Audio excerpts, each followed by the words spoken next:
Comment করছে, কিছু একটা করছে, এটা কোনো অকারেন্স ঘটাইছে, তুমি দাঁড়ায় আছো বাসের মধ্যে, ওই সময়ের এক্সপ্রেশনটা দেখতে চাই, রাগ।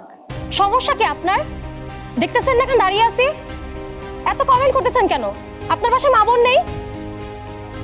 মেয়ে দেখলেই বলতে ইচ্ছা করে না? তুমি একটা ফুড ব্লগ, ওই যে এই করে না, মুখ ব্যাং করে না, অনেক খাবার খায় মহিলারা, ওই যে খুব টেস্ট, ওইরকম একটা ফুড করে দেখাও, তুমি খাচ্ছ আর বলতেছো। অনেক টেস্টি গাইস, অনেক টেস্টি, সিরিয়াসলি অনেক টেস্টি। এটা খাবারইটা রাখো মুখের মতো, অনেক খাবার তো।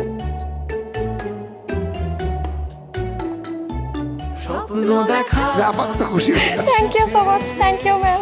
স্টার কার্ডটা যখন আমাকে জাজরা দিলেন, তখন আমি সেটা নিয়ে মানে একটা সেকেন্ড পুরো চুপ হয়েছিলাম যে আমি এটা পেয়েছি, এটা হাতে নিয়ে।